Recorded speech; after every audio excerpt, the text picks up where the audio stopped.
qu'il est trop petite. Donc pour être mosquée. Ce n'est pas une mosquée, donc c'est un mensonge. Cette salle peut témoigner que cette personne, quand il est arrivé ici à Nîmes, celui qui dénigre les mosquées, les mosquées et les responsables des mosquées et les musulmans, aujourd'hui, cette salle peut témoigner qu'il a accueilli ce monsieur et on lui a fait son mariage dans cette salle. Dans cette salle, il a fait son mariage. La cérémonie de son mariage et pour régulariser sa situation à lui à l'époque. Donc cette salle peut témoigner. Donc je dis que c'est un imposteur, il profite de la situation, il profite sur les assassinats, il profite sur le terrorisme et on dit aux autorités, si vous reconnaissez la représentation actuelle, je crois qu'elle est suffisante. Si vous n'acceptez pas la représentation ni nationale, ni régionale, ni locale, ben, il faut le dire et traiter avec les autres, et comme ça les musulmans sauront à qui affaire et qui les représente. J'adresse un message aussi aux médias, pareil pour vous, la représentation des musulmans, vous la connaissez. Vous connaissez les mosquées, vous connaissez les présidents des cultes, au niveau régional, au niveau national et au niveau local, donc vous savez à qui vous adressez. Maintenant, si vous les traitez avec lui, bon, traitez avec lui, on ne va pas vous interdire, c'est votre droit, mais dans ce cas, il ne faut pas venir voir les musulmans derrière pour qu'ils s'expriment ou pour qu'ils donnent leur point de vue sur quoi que ce soit. Donc, je dis que celui qui veut s'exprimer, les responsables des mosquées, celui qui veut rajouter quelque chose, il est le bienvenu. Hein? Ou bien si vous avez des questions à leur poser, sans moi.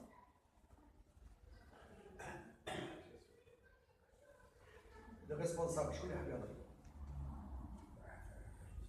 Tout ce qu'on peut dire, c'est déjà dit. Ouais. Je ne comprends pas, vous me dites qu'il n'a jamais travaillé comme imam, et vous l'avez embauché quand même témoin ici. Décès. Décès, il a fini dans le mois et il a été remis. Voilà. Il n'a jamais travaillé comme imam en France? Alors, en France, il paraît qu'il est arrivé à Toulon. Donc, il n'avait pas de papier à l'époque, sa situation n'était pas régularisée, donc il n'a pas pu exercer. Et il s'est proclamé imam, mais bon, quand on le met à décès, l'imama, c'est pas un jeu. L'imama, il y a des centaines de personnes, voire milliers de personnes derrière vous, et vous jugez. Hein. Il n'y a pas que lui qui a le Coran par cœur. S'il se dit qu'il a le Coran par cœur, donc nous, on a compris de suite qu'il n'avait pas cette capacité de faire, donc on l'a relevé ce défaut. On l'a relevé, tout le monde l'a relevé ce défaut. Donc, du moment qu'on n'a pas cette capacité, on ne peut pas faire imam. On peut se proclamer imam, on peut se dire qu'on est imam, mais si on n'a pas cette capacité de réciter le Coran par cœur, on ne peut pas se proclamer imam.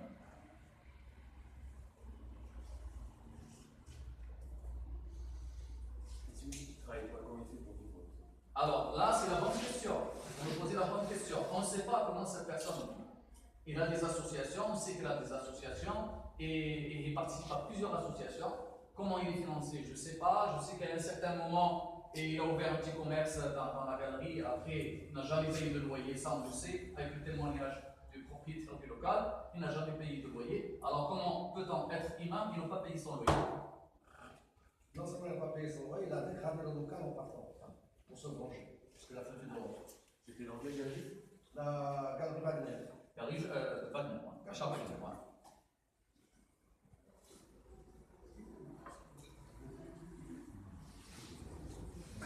Si vous voulez que la rencontre d'aujourd'hui, c'est un petit peu un ras-le-bol et c'était une manière d'un droit de réponse. Parce qu'on a laissé parler plusieurs fois dans la presse sans réagir, en disant qu'il va comprendre lui-même. Certains responsables de mosquées étaient prêts à l'assigner en justice. On a dit en toute honnêteté qu'il ne faut pas donner une mauvaise image chaque fois qu'il y a un problème, les musulmans entre eux vont s'assigner. Mais maintenant, je pense qu'il n'y a plus de scrupules. Si je continue comme ça, on va essayer de faire taire par voie de justice. Il ne faut pas comprendre tranquillement. Bon, il a été à la gare chez M. Hamid Mimoun lorsqu'il y a eu un incident avec le maire.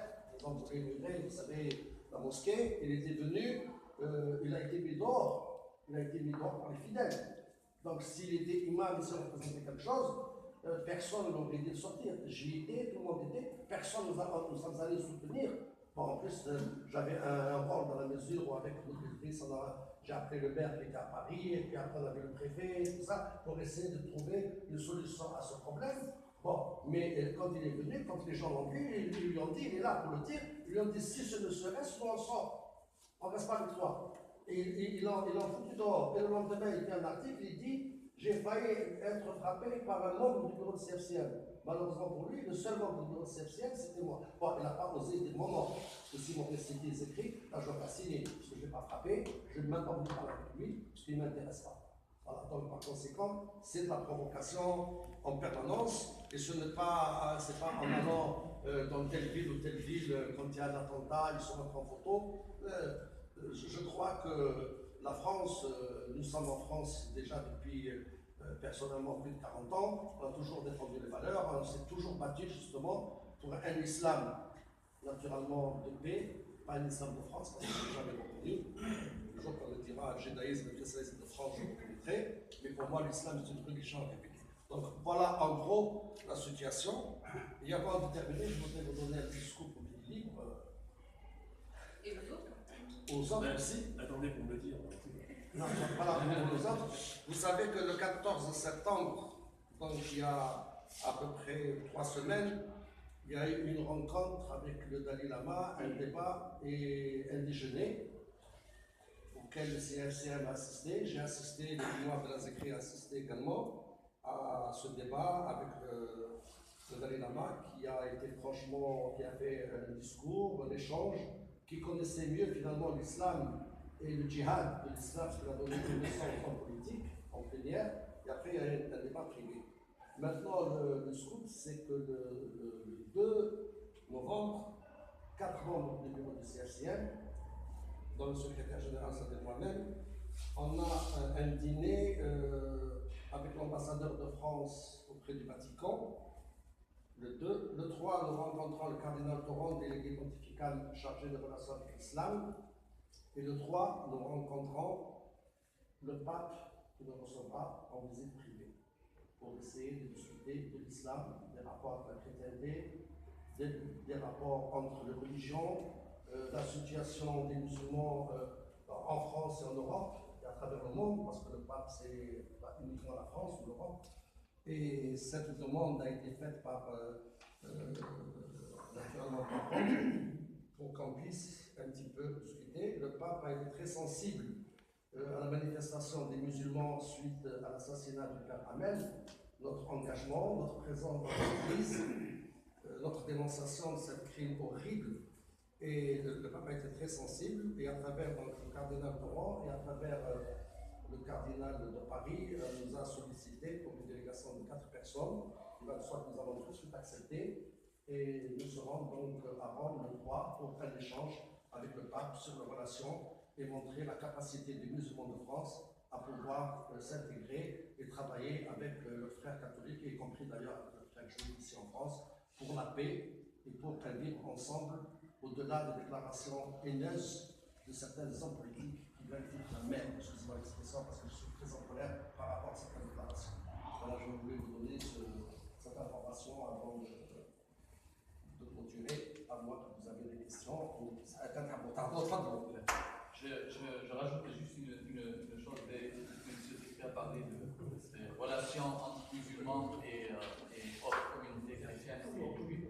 Donc, ce que les musulmans n'arrivent pas à comprendre, comment certaines personnes aident ces messieurs à s'exprimer, le ramènent immédiatement pour s'exprimer, là, sur le plateau télé, dans les studios de radio,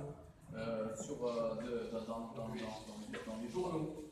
Alors, il nous représente lui-même.